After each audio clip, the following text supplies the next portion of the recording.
जी नाज़रीन अस्सलाम वालेकुम। इस वक्त मोहसिन रज़ा ENN TV से इस वक्त मैं मौजूद हूँ मौलाना सैयद मूसा रज़ा से। उन्होंने जो आज प्रेस कॉन्फ्रेंस की है उनके हवाले से इनसे गुफ्तगू करेंगे कि वो इसके बारे में क्या कहते हैं। जी सर। जी औज़ुबिल्लाहिमिनश्शैतानिर्रजीम बिस्मिल्लाहिर्रहमानिर्रहीम। हमने आज प्रेस कॉन्फ्रेंस की है, एहतजाज किया है, उसके बाद प्रेस कॉन्फ्रेंस की है और वो जन्नतुल बकी जन्नत मुअल्ला के सिलसिले में थी, जो कि 8 शवाल को 1926 में सऊदी अरब की गवर्नमेंट ने मज़ारात अहले बैत व अस्हाब किराम को गिराया था और बुलडोज़र चलाए थे। हम ये एहतजाज करते हैं पूरी दुनिया से और उन ममालिक से बिलखुसूस जो इंसाफ के अलमबरदार हैं, और फिर अपनी गवर्नमेंट पाकिस्तान की गवर्नमेंट से जो इमरान खान साहब हैं, वज़ीर ख़ारिजा साहब हैं, कि वो प्रेशर डालें सिफारती ताल्लुकात पे, ताकि सऊदी गवर्नमेंट उन मज़ारात को दोबारा तामीर करे, क्योंकि ये हमारे दीन का हिस्सा है। अस्हाब किराम की ज़ियारात मज़ारात को मिस्मार किया है, अहले बैत की मज़ारात को मिस्मार किया है, तो हमने पुरज़ोर मुतालबा किया है और करते आ रहे हैं।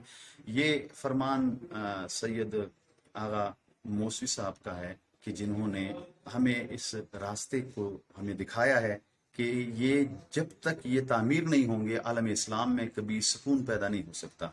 तो हमने आज एहतजाज किया और कल भी इंशाल्लाह हमारा एहतजाज होगा 8 शवाल को, पूरी दुनिया में होगा। पूरी दुनिया के अवाम निकलेंगे, मुसलमान निकलेंगे, बल्कि गैर मुस्लिम तक इसको वो कहते हैं कि हाँ जी, जब ये तामीर होगा तब ही ये दहशतगर्दी ख़त्म होगी। हम चाहते हैं कि जल्द अज जल्द पाकिस्तान की हुकूमत और आलम इस्लाम और पूरी दुनिया सऊदी अरब पे प्रेशर डाले, उससे मुज़ाकरात करे, ताकि जन्नतुल बकी की तामीर हो सके, जिसमें अहले बैत के मज़ारात हैं, अस्हाब किराम के मज़ारात हैं, उनको तामीर किया।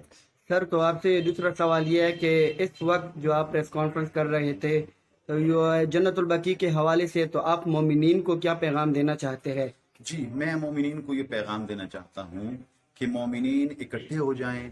इसमें सिर्फ ये नहीं है कि अहले तशरीह, बल्कि आलम इस्लाम, इंसानियत इकट्ठी होके एक जगह पे होके बातिल का मुकाबला करे। और ये तभी मुमकिन है जब आप अहले बैत किराम और अस्हाब किराम के ज़ियारात को तामीर किया जाए और हर मसलक को इजाज़त दी जाए उनके मसलक के मुताबिक इबादत करने की, ज़ियारात करने।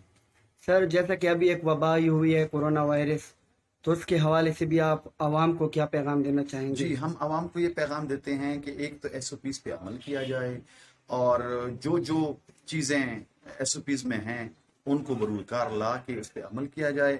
दूसरी बात यह है कि वबा जब रब की तरफ से है तो दुआ भी रब की तरफ ही की जाए। इंशाल्लाह तमाम दुनिया इस वबा से निजात पा लेगी। लेकिन अगर अहले बैत का दामन थाम लिया और अहले बैत के दामन को पकड़ लिया और रसूल की उम्मत बन के सामने आके रसूल से दुआ की जाए ताकि अल्लाह ताला इस वबा को जल्द अज जल्द ख़त्म फरमाए। Thank you very much.